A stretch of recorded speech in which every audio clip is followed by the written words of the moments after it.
지은아, 내 재능은 민준 씨의 야망이 없었다면 그냥 종이 위의 낙서에 불과했어.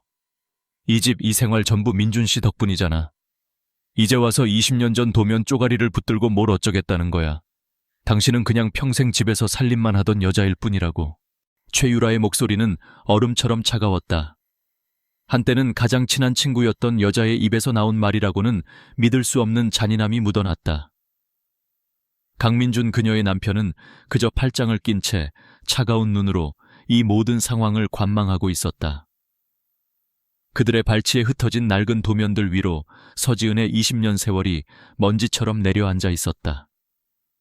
머릿속이 하얗게 비어버린 지은은 아무런 대답도 할 수 없었다. 심장이 찢어지는 듯한 통증과 함께 눈앞이 흐려졌다. 그들의 호화로운 저택 중앙 계단에서 그녀는 비틀거리다 발을 헛디뎠다. 그녀의 머리가 거실에 놓인 거대한 달빛 노을의 모형 모서리에 부딪히는 순간 세상의 모든 소리가 사라졌다. 2025년 서울의 가을밤은 유난히 화려했다. 한강이 내려다 보이는 63빌딩의 연회장은 대한민국 건축계를 움직이는 사람들로 가득 차 있었다. 아키텍처 K의 대표이자 이 시대 최고의 건축가로 불리는 강민준의 대표작 달빛 노을의 완공 20주년을 기념하는 파티였다. 화려한 샹들리에 아래 사람들은 샴페인 잔을 부딪히며 웃고 떠들었다. 그 중심에는 단연 강민준이 있었다. 훤칠한 키에 세련된 맞춤 정장을 입은 그는 여전히 매력적이었고 그의 주변에는 늘 사람들이 구름처럼 몰려들었다. 그리고 그의 바로 곁에는 마치 안주인처럼 우아한 드레스를 입고 서 있는 최유라가 있었다. 그녀는 민준의 사업 파트너이자 지은의 가장 친한 친구였다. 서지은은 조금 떨어진 곳에서 그 모습을 물끄러미 바라보고 있었다. 그녀는 오늘 파티의 주인공인 강민준의 아내였지만 그 누구도 그녀에게 관심을 보이지 않았다. 마치 투명 인간이 된 것 같았다. 그녀의 옷차림은 파티의 화려함과는 어울리지 않게 수수했고 얼굴에는 옅은 피로감이 서려 있었다. 20년간 남편의 그림자로 살아온 삶의 무게가 그녀를 짓누르고 있었다. 사모님, 여기 계셨군요. 대표님께서 찾으십니다. 민준의 비서가 다가와 정중하게 말했다. 지은은 희미하게 고개를 끄덕이고는 인파를 헤치고 남편에게 다가갔다. 민준은 유력한 건설사 회장과 이야기를 나누고 있었다. 지은을 흘끗 본 그는 아무런 소개도 없이 다시 대화에 집중했다. 지은은 그의 옆에 어색하게 서 있었다. 이런 순간들은 이제 너무나 익숙해서 상처가 되지도 않았다. 이쪽은 제 아내입니다. 대화가 거의 끝나갈 무렵 민준은 마치 방금 생각났다는 듯이 그녀를 소개했다. 회장은 의례적인 미소를 지으며 고개를 까딱했다. 그게 전부였다. 지은은 다시 한번 자신이 이 화려한 세계의 이방인임을 실감했다. 파티가 무르익을 무렵 민준은 단상에 올랐다. 그는 달빛 노을을 설계했을 때의 고뇌와 영감에 대해 열정적으로 유했다. 달빛 노을은 제 젊음과 영혼을 바친 작품입니다. 달빛이 내려앉는 한강의 노을을 보며 저는 인간과 자연이 어떻게 조화롭게 공존할 수 있는지에 대한 답을 찾고자 했습니다. 그의 감미로운 목소리에 사람들은 감탄하며 박수를 보냈다. 지은은 그 말을 들으며 속이 메스꺼워지는 것을 느꼈다. 저 이야기는, 저 감성은 전부 자신의 것이었다. 20여 년 전 대학교 졸업작품을 준비하며 밤새도록 스케치북에 담아냈던 그녀 자신의 언어였다. 하지만 이제 그 모든 영광은 강민준의 것이었다. 그리고 이 자리에 항상 저를 묵묵히 지원해준 제 아내 서지은 씨에게도 감사의 말을 전합니다. 민준이 그녀를 향해 손을 뻗자 모든 시선이 순간적으로 그녀에게 쏠렸다. 지은은 기계적으로 일어나 옅은 미소를 지으며 고개를 숙였다. 박수 소리가 연회장을 가득 메웠지만 그녀의 귀에는 그저 공허한 소음처럼 들렸다. 파티가 끝나고 평창동의 저택으로 돌아왔을 때 시간은 자정을 넘기고 있었다. 민준은 술에 취해 비틀거리며 소파에 몸을 던졌다. 지은은 말없이 그의 넥타이를 풀어주고 겉옷을 벗겨주었다. 피곤하네. 유라 씨가 아니었으면 오늘 파티도 엉망이었을 거야. 민준은 잠꼬대처럼 중얼거렸다. 그 이름에 지은의 손이 순간 멈칫했다. 최유라. 그녀의 이름은 언제나 남편의 입에서 가장 자연스럽게 흘러나왔다. 민준이 깊이 잠든 후 지은은 잠을 이룰 수 없었다. 그녀는 서재로 향했다. 결혼 초기에 그녀가 쓰던 작은 공간이었지만 이제는 민준의 각종 상패와 건축 잡지로 가득 찬 창고나 다름없었다. 문득 오래된 앨범이 보고 싶어졌다. 대학 시절의 사진들이 담긴 앨범. 그녀는 책장 가장 아래 칸을 뒤지기 시작했다. 한참을 뒤지던 그녀의 손끝에 딱딱한 상자 하나가 걸렸다. 먼지가 뽀얗게 쌓인 낡은 나무 상자였다. 호기심에 상자를 열어본 순간 지은은 숨을 멈췄다. 상자 안에는 낡고 누렇게 변한 스케치북과 도면들이 가득했다. 그것은 전부 그녀의 것이었다.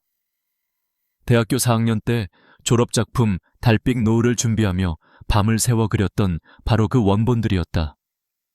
떨리는 손으로 도면을 넘기던 그녀는 그 아래에 묶여있는 편지 다발을 발견했다. 편지는 민준이 쓴 것이었다. 받는 사람은 최유라였다. 심장이 바닥으로 곤두박질 치는 것 같았다. 그녀는 떨리는 손으로 편지 한 통을 꺼내 읽기 시작했다. 20년도 더 된 날짜가 찍힌 편지였다. 유라야, 내 말이 맞았어. 지은이는 재능은 있지만 세상을 몰라. 너무 순진하고 이상만 줬지. 이 달빛 노을 프로젝트는 내가 성공할 수 있는 유일한 기회야. 지은이의 아이디어를 조금만 다듬으면 이건 내 것이 될 수 있어. 그녀는 내가 없으면 아무것도 아니니까. 다음 장으로 넘어갔다. 오늘 지은이가 결국 자기 작품을 내게 넘겨줬어. 내가 없으면 자기도 의미 없다면서. 어리석지만 덕분에 살았지. 유라야, 조금만 기다려줘. 내가 이 작품으로 성공하고 나면 모든 걸 정리하고 너에게 갈게. 너만이 내 야망을 이해해주는 유일한 사람이니까. 손이 부들부들 떨려 편지를 더 이상 들고 있을 수 없었다. 세상이 무너져 내리는 기분이었다. 지난 20년의 삶이 송두리째 부정당했다. 그녀의 사랑, 희생, 믿음이 모두 거짓과 기만 위에 세워진 모래성이었다.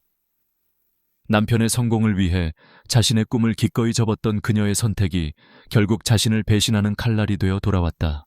그때 서재 문이 열리고 민준이 잠이 깬 얼굴로 서 있었다. 이 밤중에 뭘 하는 거야? 그의 시선이 지은의 손에 들린 편지와 바닥에 흩어진 도면에 닿았다.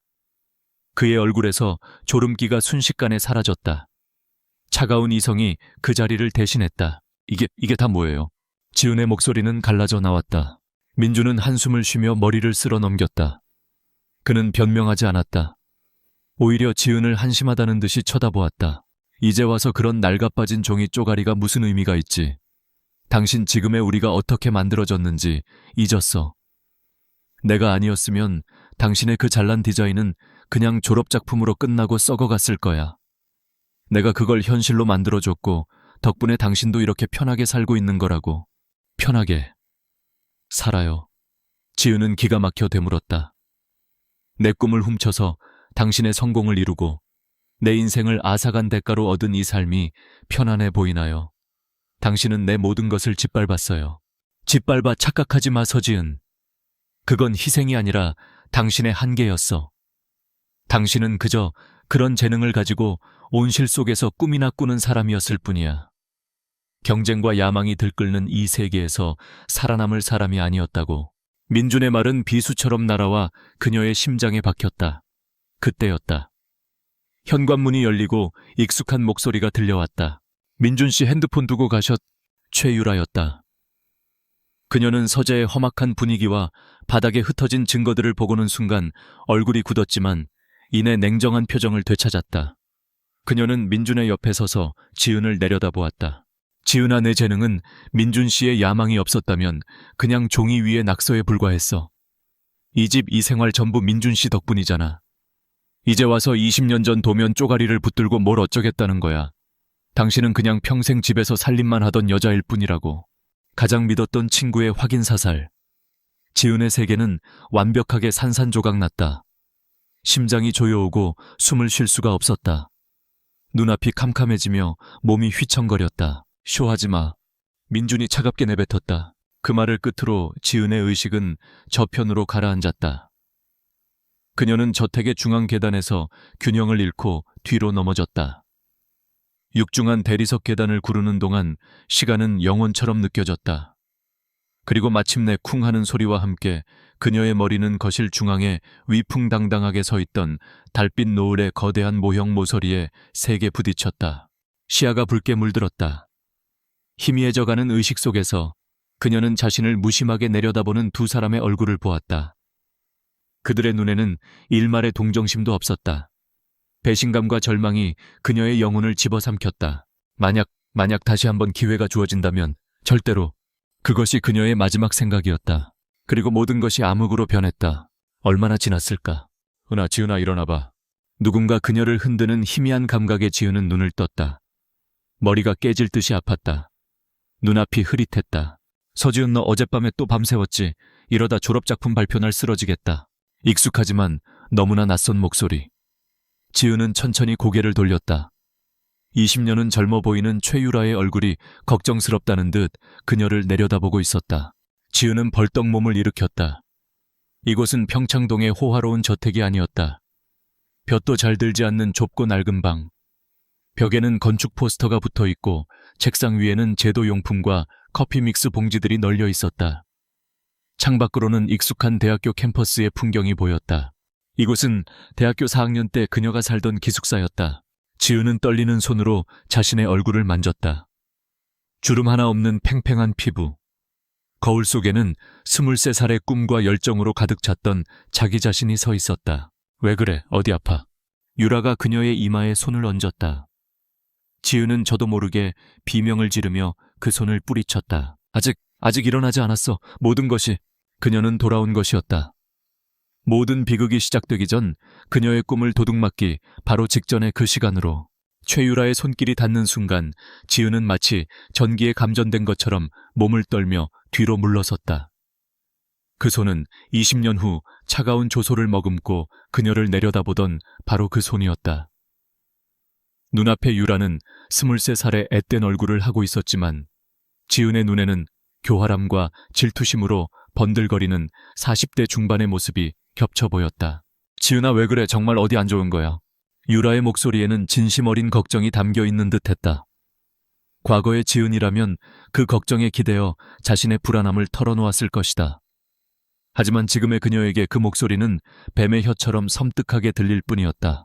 지은은 대답 대신 방안을 미친 듯이 둘러보았다. 좁은 침대 낡은 책상 벽에 붙은 안토니오 가우디의 포스터, 그리고 한쪽 구석에 세워진 아직 미완성인 달빛 노을의 작은 스터디 모형까지. 모든 것이 20년 전 그녀의 마지막 학기 풍경 그대로였다. 그녀는 책상 위 달력을 향해 비틀거리며 다가갔다. 2005년 10월. 졸업작품 제출 마감일을 불과 3주 앞둔 시점이었다. 모든 것이 사실이었다. 이것은 꿈이 아니었다. 그녀는 기적처럼 혹은 저주처럼 과거로 돌아왔다. 20년간의 고통과 배신, 그리고 허무한 죽음의 기억을 모두 짊어진 채로. 나 괜찮아. 그냥 어젯밤에 잠을 좀 설쳐서. 지은은 간신히 목소리를 쥐어짜냈다. 그녀는 유라의 시선을 피하며 고개를 숙였다. 지금은 감정을 드러낼 때가 아니었다. 섣불리 행동했다가는 모든 것을 망칠 수 있었다. 그녀에게는 계획이 필요했다. 20년의 세월이 그녀에게서 꿈과 젊음을 앗아갔지만 대신 뼈아픈 교훈과 냉철한 이성을 남겨주었다. 그러게 내가 일찍 좀 자라고 했잖아. 넌 너무 무리하는 경향이 있어. 유라는 안심했다는 듯 잔소리를 늘어놓았다. 그때 방문을 두드리는 소리와 함께 익숙한 목소리가 들려왔다. 지은아, 안에 있어. 강민준이었다.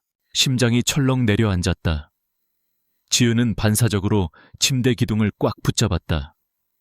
문이 열리고 24살의 강민준이 환한 미소를 지으며 들어왔다. 젊은 날의 그는 눈부시게 빛났다. 훤칠한 키와 장난기 어린 눈빛, 자신감 넘치는 태도는 수많은 여학생들의 마음을 설레게 했다. 과거의 지은 역시 그 빛에 이끌려 불나방처럼 뛰어들었었다. 그는 손에 따뜻한 커피 2잔을 들고 있었다. 지은이 가장 좋아하는 카페의 바닐라 라떼였다. 우리 지은이 어제도 밤새운 얼굴이네. 자, 이거 마시고 정신 차려. 민주는 다정하게 커피를 건네며 그녀의 머리를 쓰다듬었다. 그 다정한 손길에 지은은 속에서 역겨움이 치밀어 오르는 것을 느꼈다. 이 손으로 그녀의 모든 것을 빼앗고 결국 그녀를 죽음으로 내몰았다. 민준 오빠, 오셨어요. 유라가 민준을 보며 반갑게 인사했다. 그 둘 사이에 흐르는 미묘한 기류를 과거의 지은은 전혀 눈치채지 못했었다. 사랑에 눈이 먼 바보였으니까. 응, 우리 지은이 잘 있나 보러 왔지. 유라 네가 있어서 다행이다. 지은이 좀 잘 챙겨줘. 민준은 유라에게 자연스럽게 말을 건넸고 유라는 수줍게 미소 지었다. 완벽한 연극이었다. 두 주연 배우의 호흡은 20년 전이나 지금이나 흠잡을 데가 없었다. 오빠 무슨 일 있어요? 안색이 별로 안 좋아 보이는데. 유라가 민준의 얼굴을 살피며 물었다. 그 말에 민준은 기다렸다는 듯이 깊은 한숨을 내쉬었다. 자, 이제 시작이구나. 지은은 속으로 생각하며 커피잔을 든 손에 힘을 주었다. 정말 큰일 났어. 어젯밤에 작업하던 컴퓨터가 갑자기 다운됐는데 복구가 안 돼. 졸업작품 데이터가 전부 날아갔어. 민준의 얼굴에 절망감이 어렸다. 그 연기력은 아카데미 나무주연상 감이었다. 과거의 지은은 그 말에 하늘이 무너지는 것처럼 함께 아파하며 그의 손을 붙잡고 울었었다. 오빠 괜찮아. 내가 어떻게든 도와줄게. 라고 말하며. 네, 정말요. 어떻게 해. 마감도 얼마 안 남았는데. 유라가 옆에서 바람을 잡았다. 그녀는 진심으로 놀란 것처럼 보였지만 지은은 그녀의 눈 깊은 곳에서 희미하게 스치는 만족감을 놓치지 않았다. 민준은 머리를 감싸쥐며 괴로운 듯 신음했다. 그는 지은의 앞에 주저앉아 그녀의 손을 잡았다. 그런 그렁한 눈으로 그녀를 올려다보는 그의 모습은 보호 본능을 자극했다. 지은아, 나 정말 어떡하면 좋지? 이번 졸업 작품에 우리 아버지 회사 사활이 걸려 있는 거 알잖아. 여기서 무너지면 난 끝이야. 정말 끝이라고. 그의 목소리는 절박했다. 지은은 그의 손에 잡힌 자신의 손을 내려다보았다. 20년 후 이 손은 차갑게 식어가는 자신의 뺨을 감싸주지 않았다. 그저 무심하게 그녀의 죽음을 방관했다. 깨우치지 말. 지은의 마음속에서 차가운 목소리가 울렸다. 그때도 지금도 넌 변함없이 역겨운 거짓말쟁이야, 강민준. 그의 말이 이어졌다. 지은은 마치 오래된 흑백 영화를 보는 것처럼 무감각하게 그의 말을 듣고 있었다. 모든 대사와 표정을 이미 알고 있는 관객처럼. 그래서 말인데, 지은아, 부탁이 있어. 정말 염치 없는 부탁인 거 아는데 나 좀 도와주라. 민준은 그녀의 눈을 똑바로 쳐다보며 말했다. 그 눈빛은 간절함으로 가득 차 있었다. 내 작품 달빛 노을. 이번 한 번만 내가 내 이름으로, 아니 내 이름으로 제출하면 안 될까? 이건 그냥 졸업작품이 아니야. 우리 미래가 걸린 문제라고. 내가 이번에 성공적으로 데뷔하면 우리 바로 결혼해서 내가 평생 너 행복하게 해줄게. 넌 아무것도 안 하고 그냥 내 옆에서 편하게 그림만 그리면 돼. 맞아, 지은아. 유라가 거들었다. 오빠 말이 맞아. 어차피 두 사람 결혼할 건데 작품이 내 이름으로 나가나 오빠 이름으로 나가나 그게 뭐가 중요해. 중요한 건 두 사람의 미래잖아. 오빠가 성공해야 너도 행복한 거 아니겠어.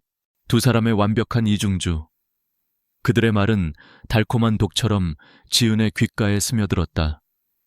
과거의 그녀는 바로 이 말에 넘어갔다. 우리의 미래. 그 환상 같은 단어에 자신의 모든 것을 걸었다. 그 결과는 참혹했다. 그녀는 그의 그림자가 되었고 그녀의 재능은 그의 성공을 위한 발판으로 쓰이다 버려졌다. 지은의 머릿속에서는 두 개의 목소리가 격렬하게 싸우고 있었다. 한쪽에서는 당장 이 자리에서 모든 것을 폭로하라고 소리쳤다. 저 위선적인 얼굴에 커피를 끼얹고 저들의 더러운 관계를 세상에 알려야 한다고. 하지만 다른 한쪽에서는 냉정하게 속삭였다. 지금 소리치는 건 가장 어리석은 복수라고. 저들은 잠시 당황하겠지만 곧 말을 맞춰 너를 정신 이상자로 몰아갈 것이라고. 증거도 없는 너의 말을 누가 믿어주겠냐고. 기회야, 서지은. 두 번째 목소리가 그녀를 지배하기 시작했다. 이건 신이 내게 준 마지막 기회야. 단순히 살아남는 게 아니라 빼앗겼던 모든 것을 되찾을 기회. 저들이 너에게서 모든 걸 앗아갔던 바로 그 방식으로 너도 저들의 가장 소중한 것을 짓밟아버릴 수 있어. 민준의 말이 그녀를 현실로 끌어당겼다. 지은아, 왜 말이 없어? 설마 안 된다는 건 아니지. 넌 나 이해하잖아. 세상에서 날 가장 잘 아는 사람이잖아. 그의 목소리에 초조함이 묻어나기 시작했다. 그는 지은의 두 손을 더욱 꽉 잡았다. 그 온기가 소름 끼치도록 싫었다. 지은은 천천히 고개를 들었다. 그녀의 눈은 텅 빈 것처럼 보였지만 그 깊은 곳에서는 차가운 분노와 뜨거운 복수심이 들끓는 폭풍이 휘몰아치고 있었다. 그녀는 입을 열었다. 어떤 말을 해야 할까? 어떤 선택이 20년의 한을 풀어줄 수 있을까? 과거에 그녀는 울면서 말했다. 오빠를 위해서라면 뭐든지 할 수 있어. 하지만 지금 그녀의 입계에는 누구도 눈치채지 못할 만큼 희미하고 서늘한 미소가 걸려 있었다. 방 안에는 무거운 침묵이 흘렀다. 민준과 유라는 초조하게 그녀의 대답을 기다리고 있었다. 지은의 다음 한마디에 세 사람의 미래가 다시 한번 결정될 터였다. 지은의 침묵이 길어질수록 민준의 얼굴에는 초조함이 짙어졌다. 그는 그녀가 당연히 울며 동의할 것이라 예상했다. 언제나처럼 그의 고통에 공감하고 그의 미래를 위해 자신을 희생할 것이라고. 하지만 지금 그녀의 얼굴에서는 어떤 감정도 읽을 수 없었다. 텅 빈 것 같은 그 눈동자가 오히려 그를 불안하게 만들었다. 마침내 지은이 입을 열었다. 그녀의 목소리는 물기 하나 없이 메마르고 차분했다. 오빠, 응 지은아, 말해. 달빅 노을은 안 돼요. 순간 방 안에 공기가 얼어붙었다. 민준의 얼굴이 충격으로 굳어졌다. 유라 역시 믿을 수 없다는 표정으로 지은을 쳐다보았다. 거절이었다. 서지은이 늘 순종적이던 서지은이 감히 강민준의 부탁을 거절했다. 뭐라고 민준이 되물었다. 지은은 그의 눈을 피하지 않고 말을 이었다. 그녀의 목소리는 여전히 낮고 조용했지만 그 안에는 흔들림 없는 단호함이 있었다. 달빅 노이울은 너무 내 색깔이 강한 작품이에요. 교수님들도 다 아세요. 갑자기 오빠가 이런 스타일의 작품을 들고 나가면 다들 의심할 거예요. 오빠의 평소 스타일과는 너무 다르잖아요. 그녀의 말은 논리적이었다. 그것은 감정적인 거절이 아니라 지극히 현실적인 분석이었다. 민준은 반박할 말을 찾지 못해 입술만 달싹였다. 지은의 말대로 그의 스타일은 힘있고 직선적이었다. 반면 지은의 디자인은 섬세하고 시적인 감수성으로 가득했다. 둘의 스타일은 명백히 달랐다. 지은은 잠시 말을 멈추고는 마치 큰 결심을 한 사람처럼 말을 이었다. 대신 다른 방법이 있어요. 그녀는 자리에서 일어나 책상 한쪽에 쌓여있던 롤도면 하나를 꺼내왔다. 그녀는 도면을 펼쳐 책상 위에 놓았다. 그것은 그녀가 3학년 때 과제로 했던 상업용 복합문화 공간 디자인이었다. 기술적으로는 훌륭했지만 그녀 특유의 영감이나 깊이는 부족한 말 그대로 잘 만든 과제물이었다. 안전하고 무난하며 개성이 없는 디자인, 딱 강민준 같은 디자인이었다. 이건 어때요? 3학년 때 했던 프로젝트인데 여기서 조금 더 발전시키면 충분히 좋은 졸업작품이 될 거예요. 이건 오빠 스타일과도 잘 맞고 시간도 얼마 안 걸릴 거예요. 제가 밤새워서 디테일을 좀 더 다듬어 줄게요. 그녀는 민준을 올려다보며 말했다. 그 모습은 마치 자신의 가장 소중한 것을 지키기 위해 차선책을 제안하는 연인처럼 보였다. 오빠의 명성에 흠이 가면 안 되잖아요. 이게 가장 안전한 방법이에요. 민준은 잠시 망설였다. 달빛 노을이 가진 독창성과 예술성에 대한 미련을 버릴 수 없었다. 하지만 동시에 지은의 제안은 지극히 합리적이고 매력적이었다. 무엇보다 그의 게으름과 자존심을 동시에 만족시켜주는 제안이었다. 그는 힘들이지 않고 괜찮은 결과물을 얻을 수 있었고 지은은 여전히 자신을 위해 희생하고 있었다. 형태만 바뀌었을 뿐 본질은 같았다. 그래, 내 말이 맞는 것 같네. 민준은 마침내 고개를 끄덕였다. 그의 얼굴에 다시 안도감과 오만한 미소가 떠올랐다. 그는 지은의 어깨를 감싸 안으며 말했다. 역시 우리 지은이밖에 없어. 넌 정말 현명해. 그래, 이걸로 하자. 그럼 이건 너한테 맡길게. 난 다른 일들을 좀 처리해야 해서. 그는 자연스럽게 모든 책임을 그녀에게 떠넘겼다. 고마워 지은아. 이 은혜는 평생 잊지 않을게. 그는 그녀의 이마에 가볍게 입을 맞추고는 유라에게 눈짓했다. 유라는 여전히 어딘가 찜찜한 표정이었지만 민준의 결정에 토를 달지 않았다. 두 사람은 이내 의기양양하게 방을 나섰다. 문이 닫히는 순간 지은의 얼굴에서 모든 표정이 사라졌다. 그녀의 입가에 걸려있던 희미한 미소는 차가운 냉소로 변했다. 그녀는 민준의 입술이 닿았던 이마를 손등으로 거칠게 닦아냈다. 더럽고 역겨운 감각이었다. 그녀는 두 사람이 멀어지는 소리를 잠시 듣고 있다가 조용히 방문을 잠갔다. 그리고 그녀는 움직이기 시작했다. 그녀는 방 한구석 침대 및 깊숙한 곳에 숨겨두었던 상자를 꺼냈다.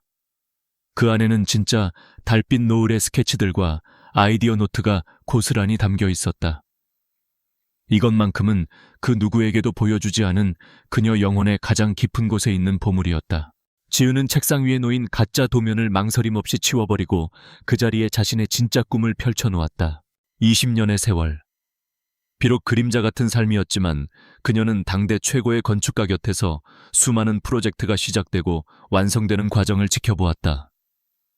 그녀는 이론과 현실의 간극을, 예산과 규제의 벽을, 그리고 클라이언트의 변덕을 누구보다 잘 알고 있었다.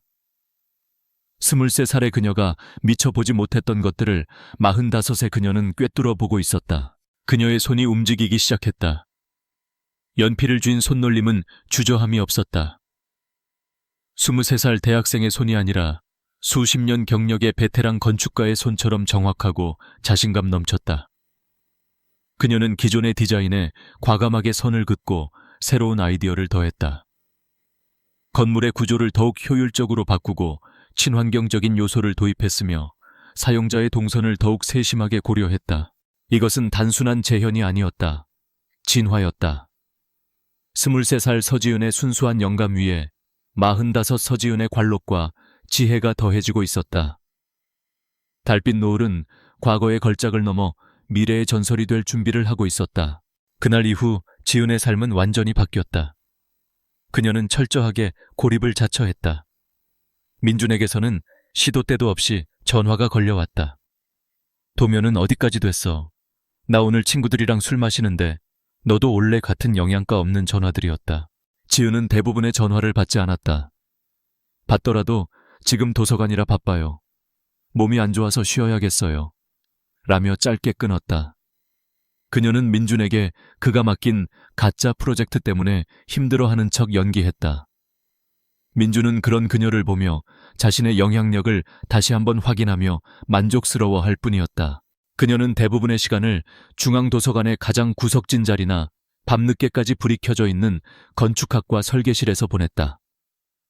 다른 학생들의 눈을 피해 오직 자신의 작업에만 몰두했다. 20년 만에 처음으로 그녀는 온전히 자기 자신을 위한 시간을 보내고 있었다.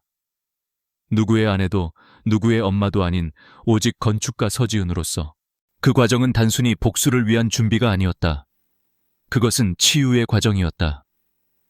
종이 위를 스치는 연필의 사각거리는 소리, 복잡한 구조 문제를 해결했을 때의 희열 상상 속의 공간이 구체적인 형태로 태어나는 기적 같은 순간들.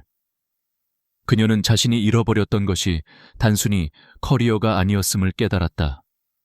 그것은 창조의 기쁨이었고 자기 자신에 대한 믿음이었으며 살아있다는 생생한 감각이었다. 어느 늦은 밤 지우는 홀로 남은 설계실에서 작업을 멈추고 창밖을 내다보았다. 창문 너머로 서울의 야경이 별처럼 반짝이고 있었다. 잠들지 않는 도시의 불빛들이 마치 그녀를 응원하는 것처럼 느껴졌다. 책상 위에는 달빛 노을의 새로운 조감도가 놓여 있었다. 그것은 이전보다 훨씬 더 아름답고 깊고 완벽했다. 지은은 조감도를 가만히 내려다보았다. 그녀의 입가에 아주 오랜만에 진심에서 우러나온 희미한 미소가 떠올랐다. 이것은 복수의 서막이었다. 그리고 동시에 그녀의 영혼을 되찾는 여정의 시작이었다. 2005년 11월 졸업작품 심사일. 홍익대학교 건축학과 건물 전체가 흥분과 긴장으로 들떠 있었다. 복도를 오가는 학생들의 얼굴에는 몇 달간의 밤샘 작업으로 인한 피로와 미래에 대한 불안, 그리고 아주 약간의 기대감이 뒤섞여 있었다. 오늘은 그들의 4년간의 노력이 평가받는 인생의 중요한 분기점이 되는 날이었다. 강민주는 아침부터 가장 좋은 옷을 차려입고 교수들 사이를 오가며 특유의 친화력을 과시하고 있었다. 그는 이미 자신이 제출한 가짜 프로젝트를 완벽하게 자신의 것으로 소화한 듯 보였다. 자신감 넘치는 그의 태도에 몇몇 동기들은 부러움 섞인 시선을 보냈다. 최유라도 민준의 곁을 지키며 그의 옷매무새를 다듬어주는 등 마치 그의 매니저처럼 행동했다. 두 사람은 이미 승리를 예감한 개선 장군처럼 보였다. 반면 서지은은 심사장 한쪽 구석에 조용히 앉아 있었다. 그녀는 눈을 감고 심호흡을 하며 마음을 가다듬었다. 이상하게도 전혀 떨리지 않았다. 오히려 20년 만에 되찾은 이 무대가 이 순간이 감격스럽기까지 했다. 이것은 심판의 자리가 아니라 그녀의 귀환을 알리는 무대였다. 그녀의 시선이 심사위원석으로 향했다. 그곳에는 학과 교수들 외에 초빙된 몇몇 외부 심사위원들이 앉아 있었다. 그리고 그 중심에 30대 중반의 젊고 날카로운 인상을 한 남자 건축사무소 공간의 시학 대표 한재욱이 앉아 있었다. 과거 지은이 학생이었을 때 그는 이미 촉망받는 신진 건축가로 명성을 날리던 전설적인 선배였다. 그녀는 그의 작품을 동경하며 그의 발자취를 따르고 싶어 했다. 20년 후의 미래에서 그는 대한민국을 대표하는 거장 건축가가 되어 있었다. 그가 자신의 작품을 어떻게 평가할까? 지은은 여튼 기대감을 느꼈다. 다음 발표자 강민준 학생. 마침내 민준의 차례가 되었다. 그는 자신만만하게 단상으로 걸어나갔다. 스크린에 그가 지은에게서 받아간 상업 복합 문화 공간의 조감도가 띄워졌다.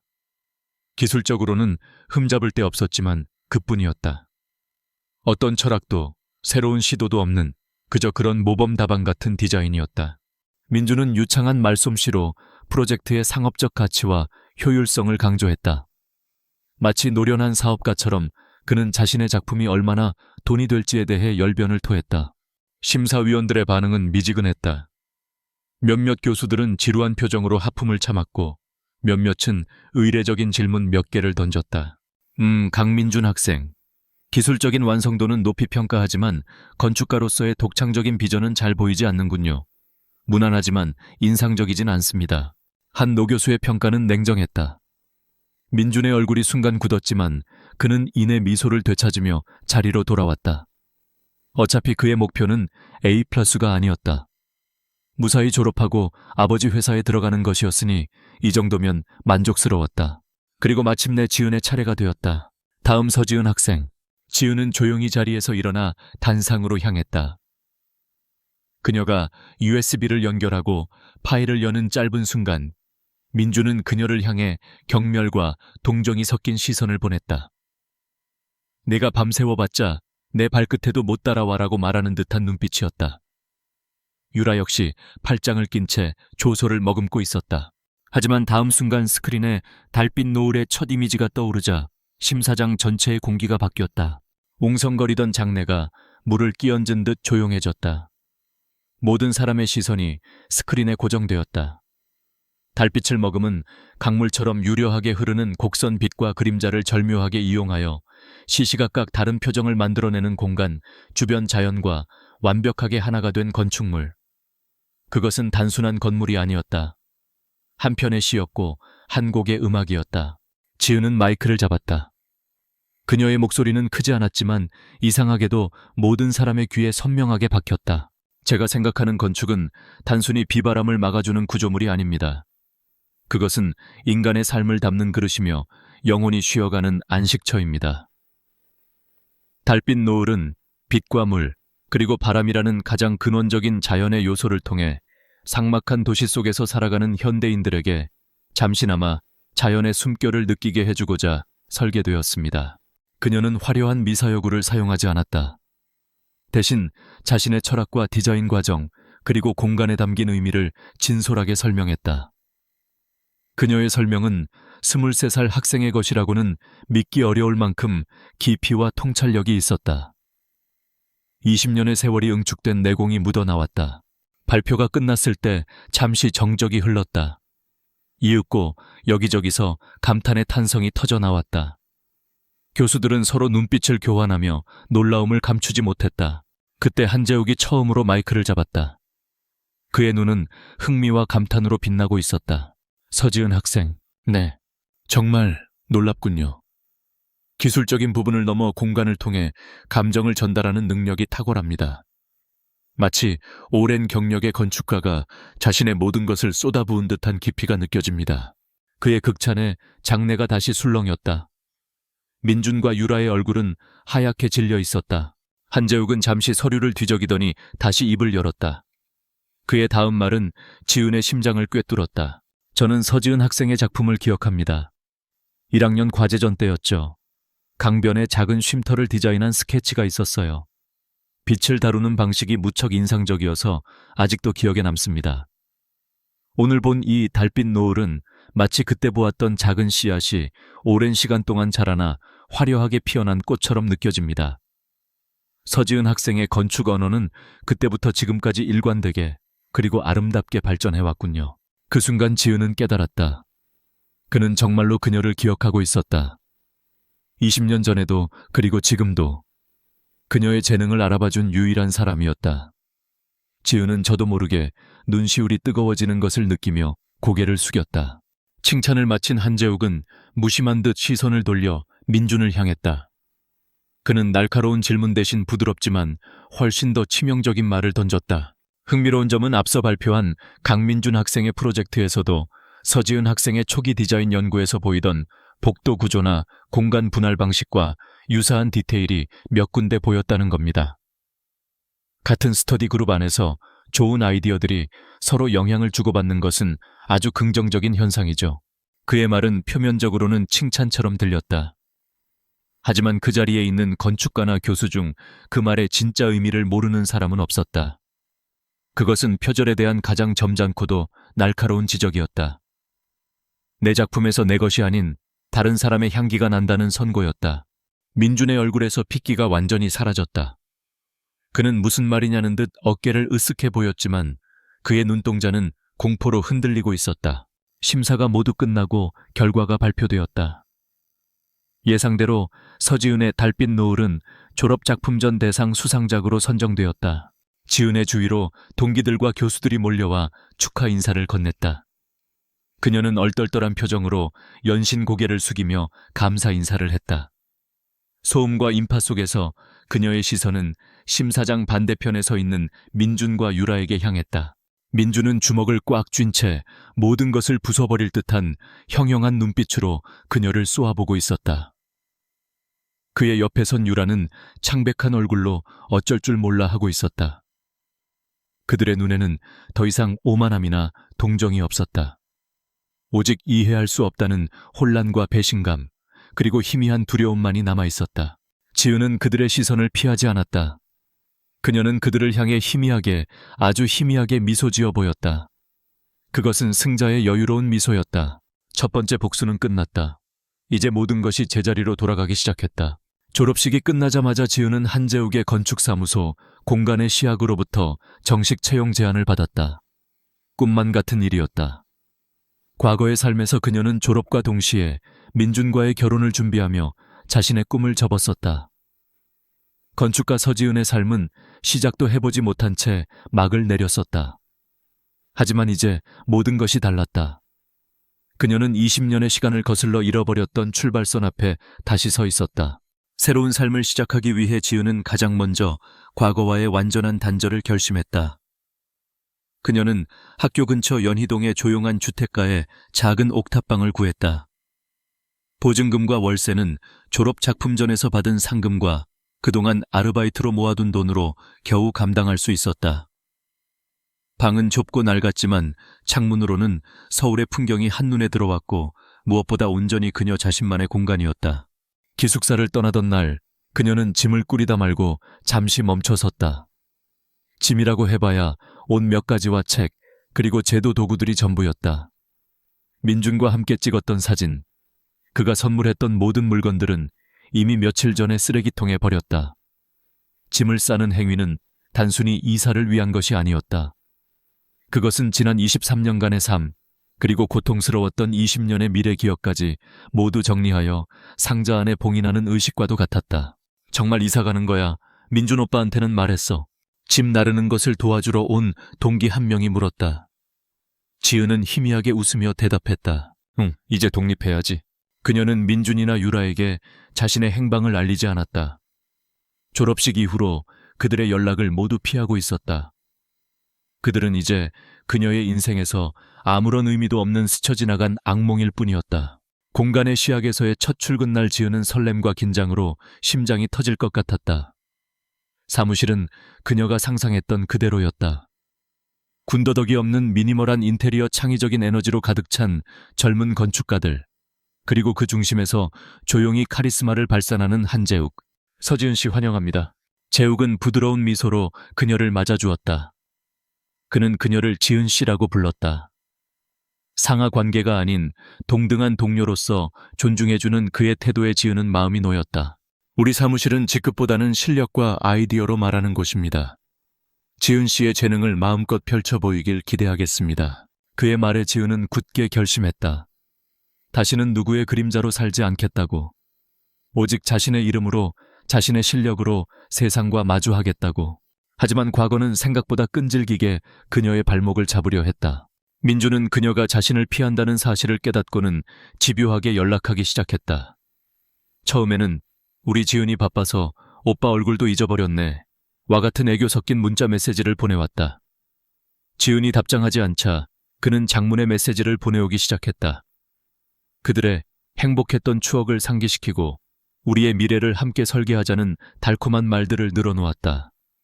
마치 그들의 관계에 아무런 문제도 없었다는 듯이. 지은아, 네가 공간의 시약에 들어갔다는 소식 들었어. 정말 대단해. 내가 널 얼마나 자랑스러워하는지 몰라. 이제 너는 최고의 회사에 있고 나도 곧 아버지 회사 물려받을 거니까 우리 이제 진짜 우리만의 제국을 건설할 수 있겠네. 빨리 얼굴 보고 축하 파티하자. 그의 메시지를 읽는 지은의 얼굴은 얼음장처럼 차가웠다. 그는 그녀의 성공마저 자신의 계획 일부인 것처럼 포장하고 있었다. 그는 그녀의 재능을 훔치려던 것을 넘어 이제 그녀의 인생 자체를 자신의 소유물로 여기고 있었다. 지은은 그의 번호를 차단했다. 그러자 며칠 뒤 그는 회사가 끝나는 시간에 맞춰 사무실 앞에서 그녀를 기다리고 있었다. 세련된 스포츠카에 기댄 채 서 있는 그의 모습은 여전히 문 여성들의 시선을 끌만했지만 지은의 눈에는 그저 혐오스러울 뿐이었다.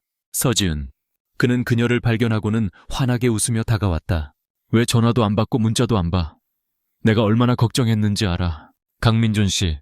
지은은 차갑게 그의 이름을 불렀다.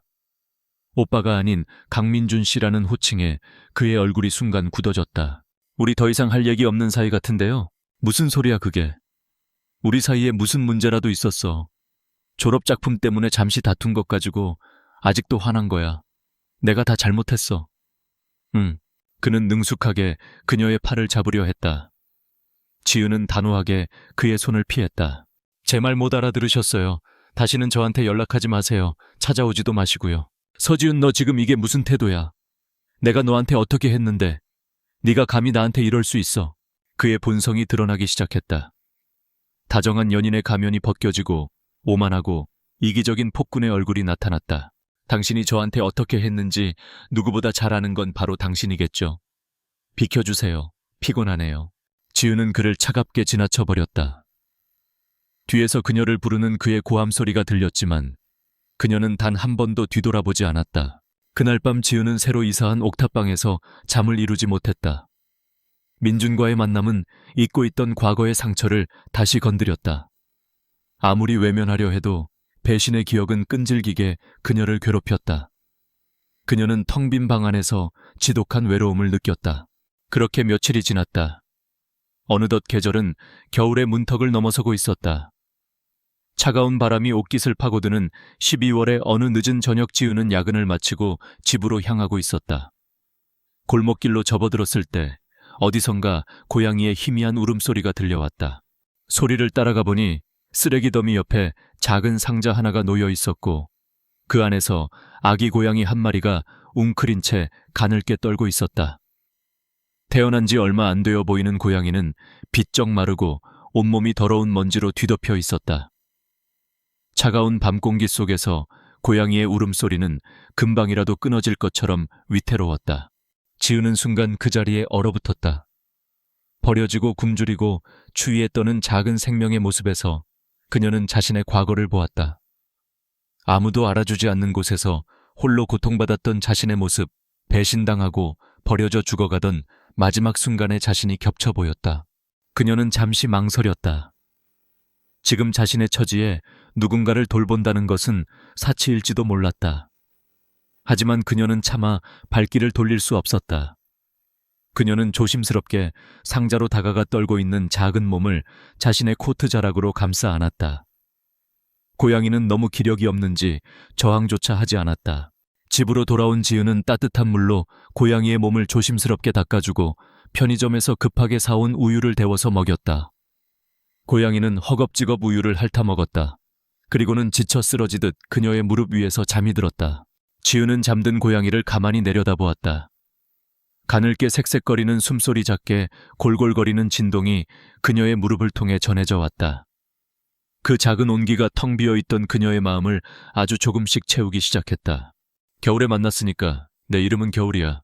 지은은 나지막이 속삭였다. 그녀는 고양이에게 겨울이라는 이름을 지어주었다.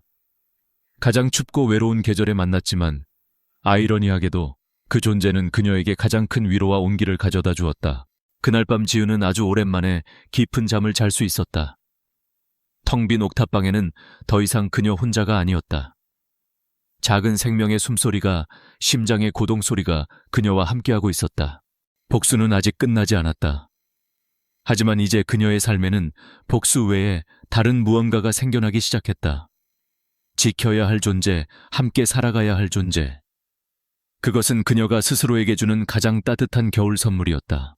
강민주는 자신의 인생에서 거절당하는 것에 익숙하지 않았다. 특히 서지은에게서는. 그는 그녀가 자신의 발밑에서 영원히 자신을 우러러볼 것이라 믿었다. 하지만 그녀는 변했다. 그의 소나기에서 벗어나 이제는 그가 감히 닿을 수 없는 곳에서 빛나기 시작했다.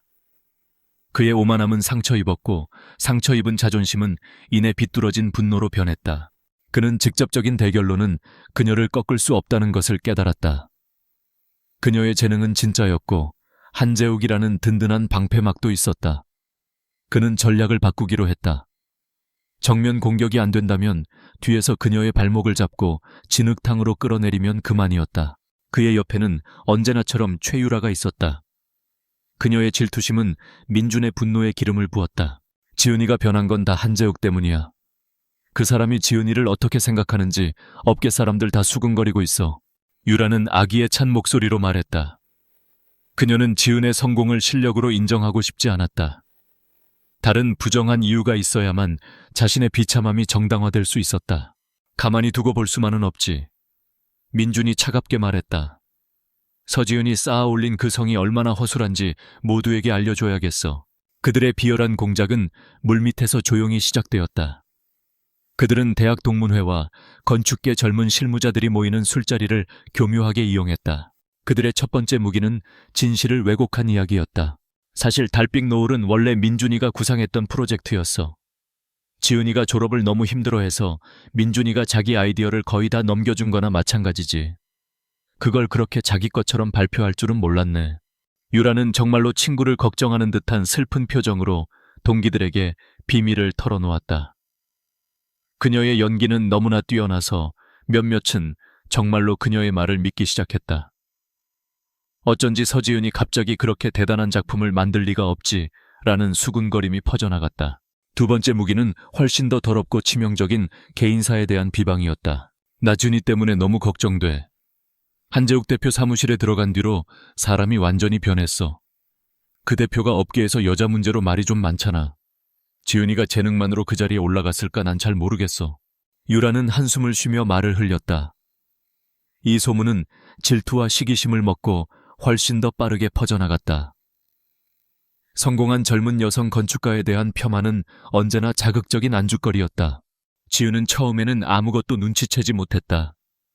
그녀는 공간의 시약에서 새로운 프로젝트에 몰두하며 하루하루를 바쁘게 보내고 있었다. 하지만 어느 순간부터 그녀를 둘러싼 공기가 미묘하게 변하고 있음을 느끼기 시작했다. 사무실 동료들의 태도가 조금씩 달라졌다.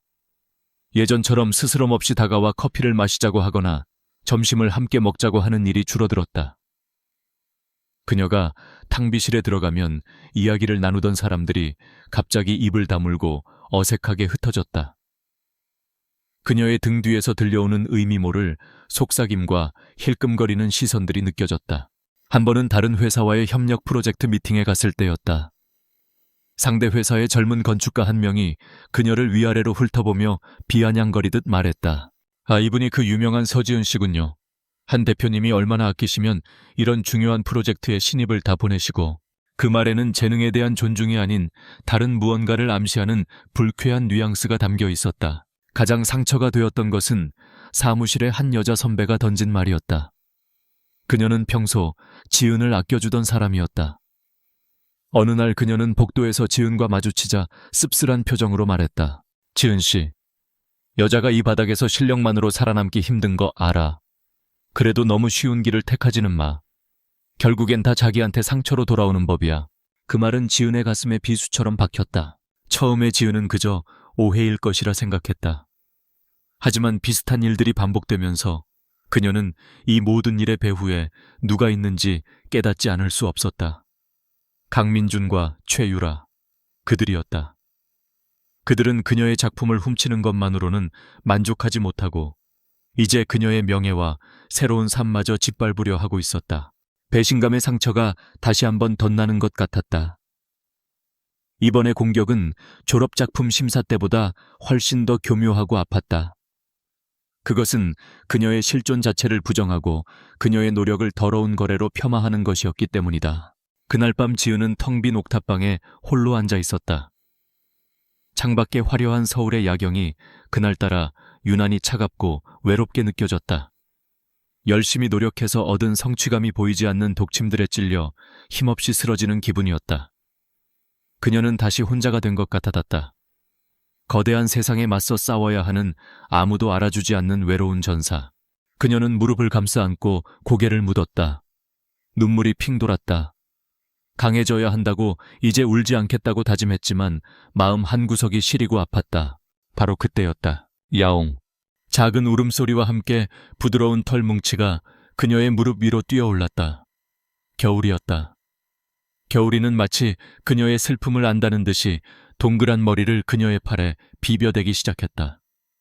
그리고는 가르랑 가르랑 기분 좋은 소리를 내며 그녀의 품에 파고들었다. 지은은 고개를 들어 겨울이를 내려다보았다. 맑고 투명한 고양이의 눈동자가 걱정스럽다는 듯 그녀를 바라보고 있었다. 아무것도 묻지 않고 그저 곁에 있어주는 작은 존재. 지은은 겨울이를 꽉 끌어안았다. 작은 몸에서 전해져 오는 따스한 온기와 규칙적인 심장 박동이 차갑게 얼어붙었던 그녀의 마음을 조금씩 녹여주었다. 세상 모든 사람이 그녀를 오해하고 손가락질해도 이 작은 생명만큼은 온전히 그녀의 편이었다. 그녀는 이제 또 다른 싸움을 시작해야 한다는 것을 알았다. 눈에 보이지 않는 소문과 편견에 맞서 싸워야 하는 훨씬 더 어렵고 외로운 싸움. 하지만 이번에는 온전히 혼자가 아니었다. 지은은 겨울이의 등을 부드럽게 쓰다듬으며 창밖을 내다보았다. 차가운 겨울바람 속에서 들려오는 비열한 속삭임들. 그녀는 그 바람에 맞서 자신의 온기를 지켜내야만 했다. 소문은 보이지 않는 독처럼 서서히 그러나 확실하게 지은의 일상을 파고들었다. 처음에는 무시하려 애썼다. 실력으로 증명하면 그만이라고, 진실은 언젠가 밝혀질 것이라고 스스로를 다독였다. 하지만 독은 그녀가 생각했던 것보다 훨씬 더 지독했다. 그것은 그녀의 실력을 의심하게 만드는 것을 넘어 그녀의 존재 자체를 흔들고 있었다. 밤이 되면 불안은 더욱 짙어졌다. 옥탑방의 작은 침대에 누우면 낮 동안 애써 외면했던 목소리들이 천장에서 메아리 쳤다. 한 대표님이 얼마나 아끼시면 실력만으로 살아남기 힘든 거 알아. 원래 민준 씨 아이디어였다던데. 그 목소리들은 과거의 기억과 뒤섞여 그녀를 괴롭혔다. 20년 후 당신은 그냥 평생 집에서 살림만 하던 여자일 뿐이라고 말하던 유라의 차가운 목소리. 내가 아니었으면 당신의 그 잘난 디자인은 그냥 졸업작품으로 끝나고 썩어갔을 거야 라고 외치던 민준의 오만한 얼굴. 지은은 잠 못 이루는 밤이면 불을 켜고 책상 앞에 앉았다. 그녀는 자신의 낡은 스케치북을 펼쳤다. 1학년 때 그렸던 서툰 그림부터 대상을 안겨준 달빛 노을의 초기 스케치까지. 그녀는 자신의 과거를, 자신의 재능의 흔적을 필사적으로 확인하고 싶었다. 이게 정말 내 실력이었을까? 어느 순간 마음속 깊은 곳에서 의심의 그림자가 고개를 들었다. 어쩌면 그들의 말이 맞을지도 몰라. 내가 대상을 받은 건 정말 순수한 내 실력 때문이었을까? 아니면 한재욱 대표가 나를 특별하게 봐줬기 때문일까? 내가 지금 이 자리에 있는 건 정말 내 능력 때문일까? 아니면 사람들이 수군거리는 다른 이유 때문일까? 스스로에게 던지는 질문은 꼬리에 꼬리를 물고 그녀를 절망의 늪으로 끌어당겼다. 그녀는 자신의 그림자를 향해 끝없이 대화를 시도하고 있었다. 과거에 상처 입은 그림자, 현재의 불안한 그림자. 그 그림자는 그녀에게 속삭였다. 너는 혼자서는 아무것도 아니라고, 누군가의 도움이 없으면 빛날 수 없는 존재라고. 이러한 내면의 혼란은 그녀의 작업에도 영향을 미치기 시작했다. 연필을 쥔 손이 예전처럼 자신 있게 움직이지 않았다. 새로운 아이디어를 떠올려도 곧바로 이건 너무 과해. 사람들이 비웃을 거야 라는 자기 검열의 목소리가 뒤따랐다. 그녀는 위축되고 있었다. 세상의 편견이라는 감옥 안에 스스로를 가두고 있었다. 한재욱은 그녀의 변화를 눈치챘다. 그는 언제나처럼 사무실 전체를 조용히 살피는 사람이었다. 그는 지은이 예전처럼 활기차게 의견을 내지 않고 회의 시간에도 구석자리에 앉아 있다는 것을 알았다. 그녀의 얼굴에서 총기와 생기가 사라지고 그 자리를 깊은 그늘이 대신하고 있다는 것도. 업계에 파다하게 퍼진 악의적인 소문 역시 그의 귀에 들어오지 않을 리 없었다. 어느 날 오후 재욱은 자신의 사무실로 지은을 불렀다. 지은은 심장이 내려앉는 기분이었다. 이제 그마저도 자신을 의심하고 해명을 요구하려는 것일까? 지은 씨, 이리 와서 앉아요. 재욱의 목소리는 평소처럼 차분했다. 그는 책상 위에 펼쳐진 거대한 도면을 가리켰다. 그것은 사무실에서 최근 수주한 파주 헤이리 예술마을의 새로운 갤러리 설계 프로젝트였다. 헤이리 프로젝트 기본 설계는 거의 마무리 단계입니다. 이제 실시 설계에 들어가야 해요. 이 프로젝트의 실시 설계 팀장 지은 씨가 맡아줬으면 합니다. 지은은 자신의 귀를 의심했다. 실시 설계 팀장. 그것은 신입에게 맡기기에는 너무나 무겁고 중요한 역할이었다. 건물의 안전과 직결되는 구조 계산부터 수많은 자재의 선택, 그리고 시공 현장과의 끝없는 조율까지 엄청난 책임감이 따르는 자리였다. 네, 제가요. 하지만 저는 아직 지은 씨 실력이면 충분해요. 재욱은 그녀의 말을 잘랐다. 그의 눈빛에는 흔들림 없는 신뢰가 담겨 있었다. 나는 지은 씨의 감각뿐만 아니라 그 감각을 현실로 구현해내는 꼼꼼함과 집요함을 믿습니다. 물론 힘든 과정이 될 겁니다. 수십 번 설계를 뒤엎어야 할 수도 있고 현장에서 온갖 문제와 부딪히게 될 겁니다. 하지만 그 과정을 통해 건축가는 진짜로 성장하는 법이죠. 해볼래요? 그는 그녀에게 소문에 대해 묻지 않았다. 해명하라고 요구하지도 않았다. 대신 그는 그녀에게 가장 무거운 책임을 그리고 가장 큰 신뢰를 보여주었다. 나는 너를 둘러싼 소문 따위는 믿지 않는다.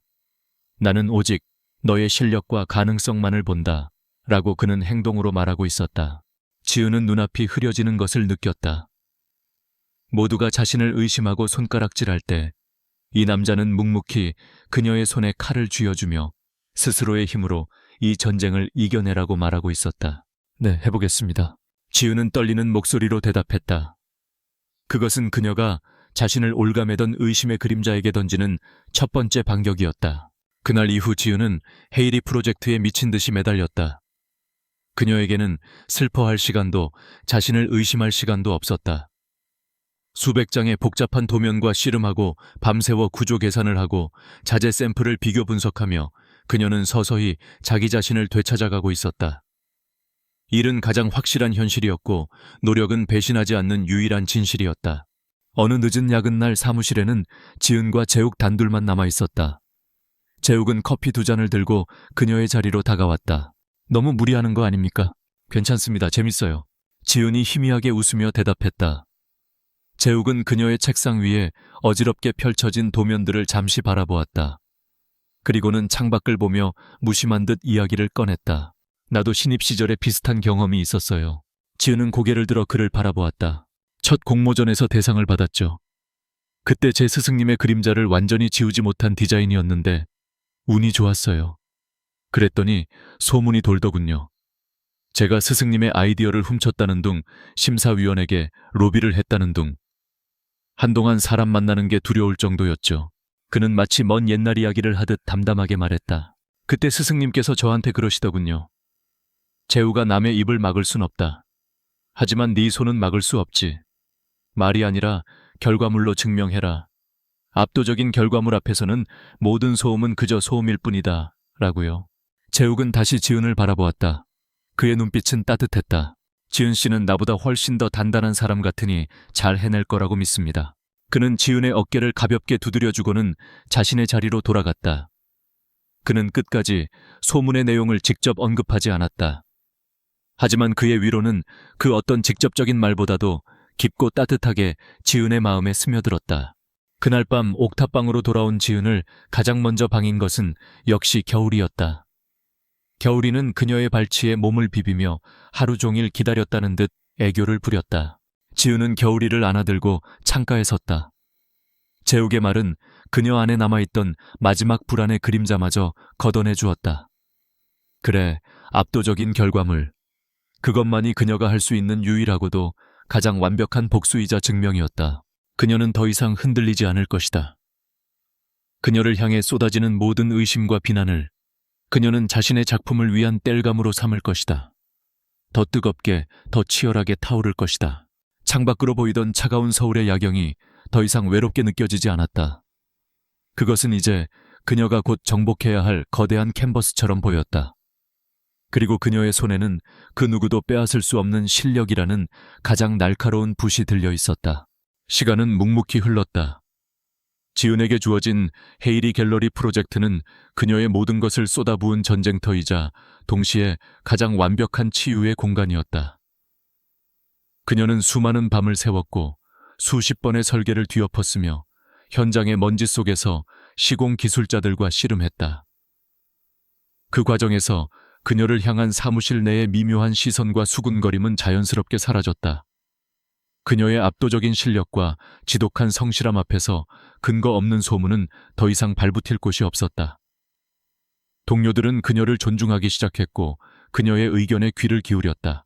프로젝트가 성공적으로 마무리되었을 때 지은은 더 이상 과거의 상처에 휘둘리는 유령이 아니었다. 그녀는 자신의 두 발로 굳건히 서 있는 동료들에게 인정받는 신진 건축가 서지은이었다. 그러던 어느 날 대한민국 건축계 전체를 들썩이게 할 만한 소식이 발표되었다. 서울시에서 주최하는 한강 노들섬 문화복합단지 설계 공모전.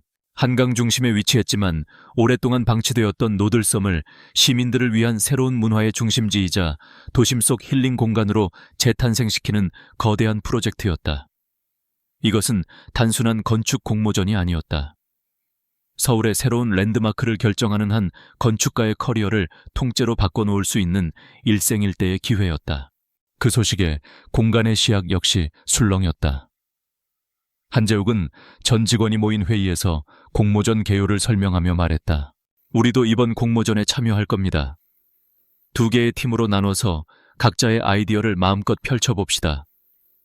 이건 회사의 프로젝트가 아니라 여러분 개개인의 이름을 걸고 도전하는 무대입니다. 그는 회의실을 둘러보다가 지은에게 시선을 멈췄다. 한 팀은 제가 맡겠습니다. 그리고 나머지 한 팀은 서지은 씨가 팀장이 되어 이끌어보는 건 어떻습니까? 모든 사람의 시선이 지은에게 쏠렸다. 입사 1년 차의 신입에게 회사의 명운이 걸릴 수도 있는 중요한 프로젝트의 팀장을 맡기겠다는 파격적인 제안이었다. 몇몇은 놀란 표정을 지었지만 헤이리 프로젝트를 통해 그녀의 능력을 직접 본 대부분의 동료들은 조용히 고개를 끄덕였다. 이것은 재욱이 그녀에게 보내는 가장 큰 신뢰의 표현이었다. 그는 모든 직원이 보는 앞에서 그녀가 단순한 신입이 아니라 회사의 미래를 이끌어갈 핵심 인재임을 공표한 것이었다. 지은은 자리에서 일어났다. 심장이 세차게 뛰었지만 두렵지 않았다. 그녀는 재욱의 눈을 똑바로 바라보며 흔들림 없는 목소리로 대답했다. 네, 해보겠습니다. 그 순간 지은은 이것이 자신의 마지막 전쟁이 될 것임을 직감했다.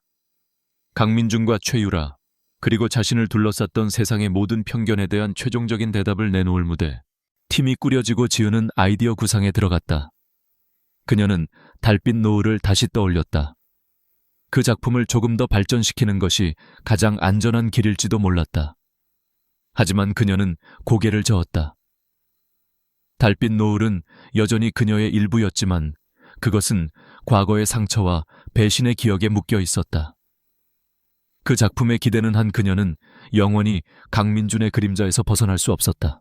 진정으로 과거와 단절하고 자신의 이름을 증명하기 위해서는 완전히 새로운 무언가를 창조해야만 했다. 그녀의 지난 삶 고통, 그리고 치유의 과정 전체가 담긴 그 누구도 흉내낼 수 없는 그녀만의 건축. 영감은 그녀 자신의 경험에서 찾아왔다.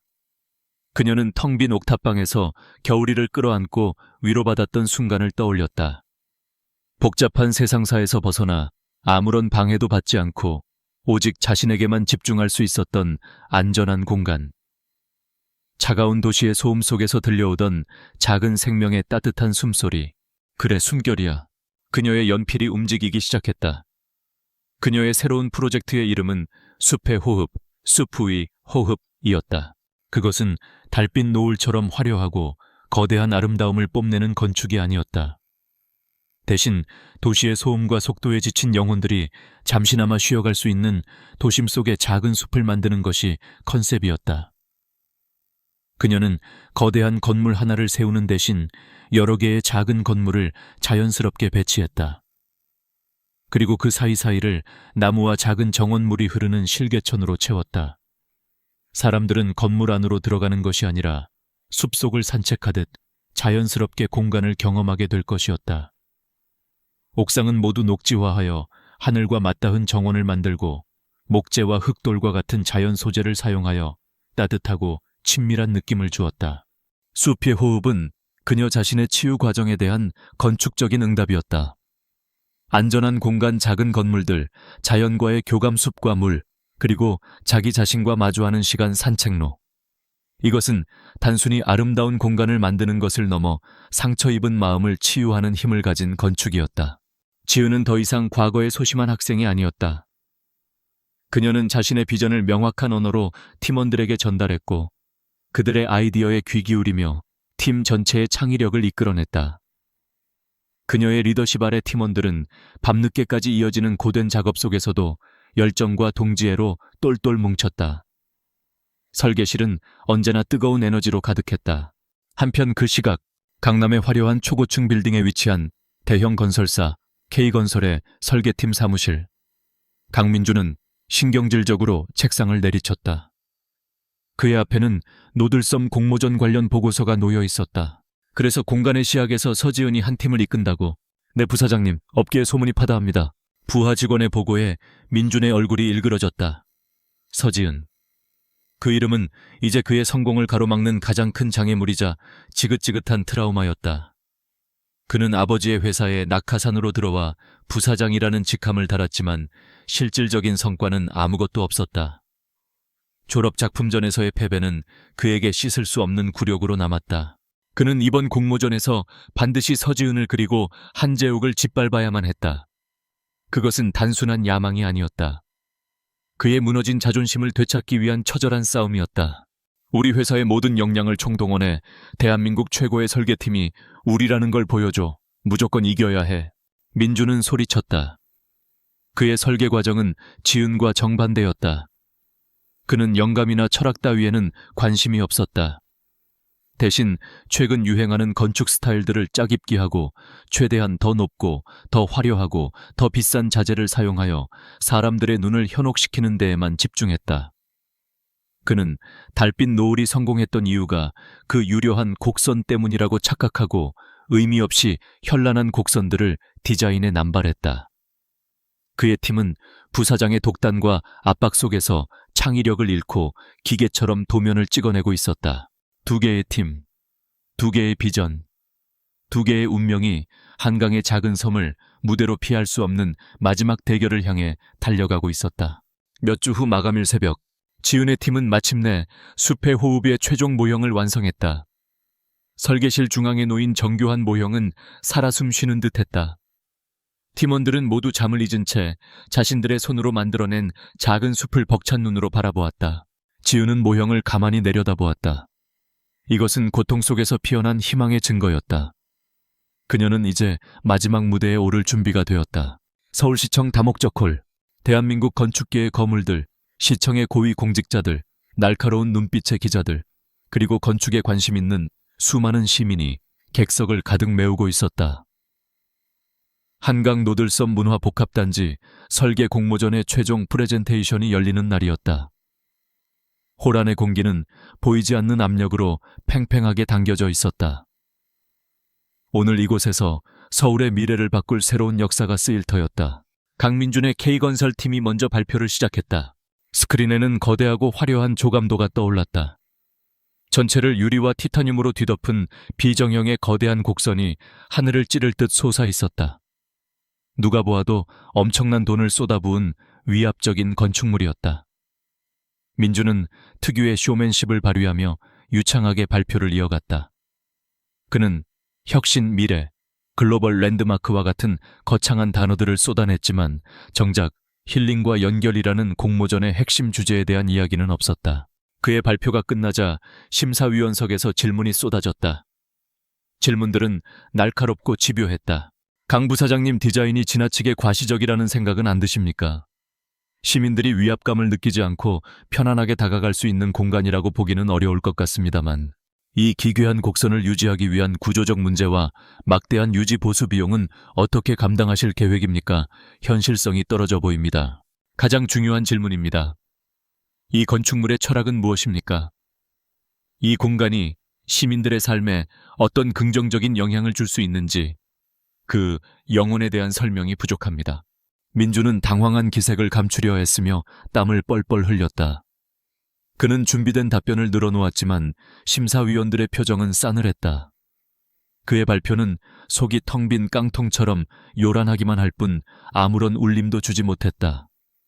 그는 결국 초라한 모습으로 단상에서 내려와야 했다. 객석에 앉아있던 최유라의 얼굴은 굳어 있었다. 그리고 서지은의 차례가 되었다. 공간의 시야계 서지은 팀장. 그녀의 이름이 불리자 장내에 다시 한번 미묘한 술렁임이 일었다. 그녀를 둘러싼 소문을 아는 이들의 호기심, 어린 시선, 그녀의 졸업작품을 기억하는 이들의 기대, 어린 시선이 모두 단상으로 향했다. 지은은 차분한 걸음으로 단상에 섰다. 그녀는 심호흡을 한번 하고 객석을 천천히 둘러보았다. 그곳에는 자신을 믿어주는 한재욱의 격려 어린 눈빛도 자신을 저주하는 강민준의 증오 서린 눈빛도 있었다. 하지만 그 어떤 것도 더 이상 그녀를 흔들지 못했다. 스크린의 숲의 호흡에 첫 이미지가 떠올랐다. 거대하고 화려한 민준의 조감도와는 정반대였다. 그곳에는 하늘을 찌르는 건물이 없었다. 대신 햇살이 나무집 사이로 부서져 내리는 오솔길, 잔잔하게 물이 흐르는 실개천, 그리고 그 곁에 자연스럽게 자리 잡은 나지막한 목조 건물들의 모습이 담겨 있었다. 보는 것만으로도 마음이 편안해지는 풍경이었다. 지우는 조용한 목소리로 발표를 시작했다. 우리는 랜드마크를 짓기 위해 여기에 온 것이 아닙니다. 우리는 도시의 상처를 치유하고 단절된 사람들의 마음을 연결하기 위해 여기에 왔습니다. 숲의 호흡은 거대한 상징이 아니라 살아 숨쉬는 생명체입니다.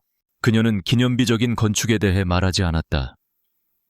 대신 바람 소리를 들으며 명상할 수 있는 작은 뜰에 대해, 아이들이 맨발로 뛰어놀 수 있는 잔디밭에 대해, 비 오는 날 처마 밑에 앉아 빗소리를 들을 수 있는 툇마루에 대해 이야기했다. 그녀의 이야기는 건축 기술에 대한 설명이 아니라 인간의 삶과 감정에 대한 깊은 이해에서 우러나온 한 편의 서정시였다. 그녀의 디자인은 혁신적이었다. 하지만 그 혁신은 기술 과시가 아닌 인간에 대한 따뜻한 배려에서 비롯된 것이었다. 발표가 끝났을 때 호라는 잠시 숨막히는 정적에 휩싸였다. 이윽고 우레와 같은 박수 소리가 터져 나왔다. 그것은 의례적인 박수가 아니었다. 진심에서 우러나온 감동과 찬사였다. 질의응답 시간.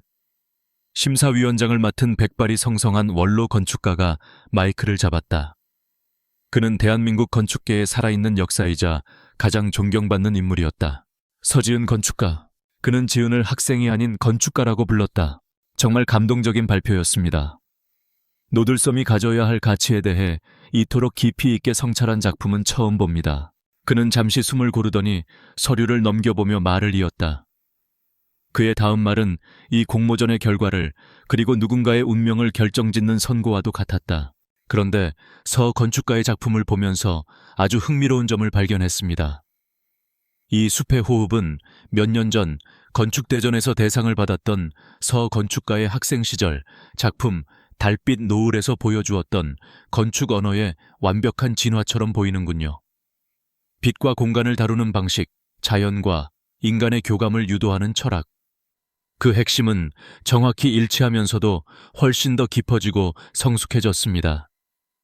한 건축가가 이토록 일관되고 뚜렷한 자기 세계를 구축해 나가고 있다는 사실이 놀랍습니다. 원로 건축가는 칭찬을 마친 뒤 무심한 듯 스크린에 남아있던 민준의 프로젝트 조감도를 한번 쳐다보았다. 그리고는 모든 사람이 들을 수 있도록 나지막하지만 단호한 목소리로 말했다. 그리고 바로 그 점이 오늘 발표된 어떤 다른 작품들을 다시 생각하게 만드는군요. 그는 민준의 이름을 직접 언급하지 않았다. 하지만 그의 시선과 말투는 명백히 민준을 향해 있었다. 이제 우리는 명확히 알 수 있습니다. 어디에 진짜 독창적인 목소리가 있는지, 그리고 어디에 그저 공허한 메아리만 남아있는지를. 공효한 메아리. 그 한마디가 호란에 울려 퍼지는 순간 모든 것이 끝났다. 그것은 강민준이라는 인간의 건축 인생 전체에 대한 사망 선고였다. 그의 모든 것이 서지은이라는 진짜 목소리의 희미한 잔향에 불과하다는 것을 업계의 가장 높은 어른이 모든 사람이 보는 앞에서 공표한 것이었다. 민준은 자리에서 얼어붙었다. 그의 얼굴은 재처럼 하얗게 질려 있었다. 그의 옆에 앉은 유라는 고개를 떨군 채 아무런 말도 하지 못했다. 그들은 가장 공개적인 방식으로, 가장 전문가적인 언어로 완벽하게 발가벗겨졌다. 어떤 비방이나 폭로보다도 잔인하고 철저한 방식이었다. 지우는 단상 위에서 그 모습을 가만히 내려다보았다. 마음속에서 더 이상 분노나 증오는 일어나지 않았다. 대신 아주 길고 길었던 열병의 끝에서 찾아오는 깊은 평온함이 느껴졌다. 그녀는 심사위원들과 객석을 향해 허리를 숙여 깊이 인사했다. 박수 소리가 파도처럼 그녀에게 밀려왔다.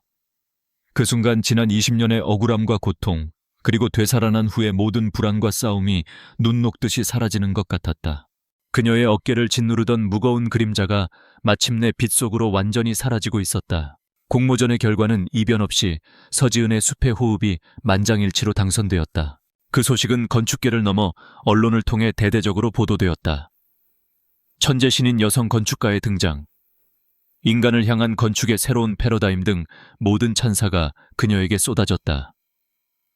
서지은이라는 이름은 대한민국에서 가장 주목받는 이름이 되었다. 반면 강민준의 추락은 그의 부상만큼이나 극적이었다. 공허한 메아리라는 원로 건축가의 평가는 업계의 치명적인 낙인이 되었다.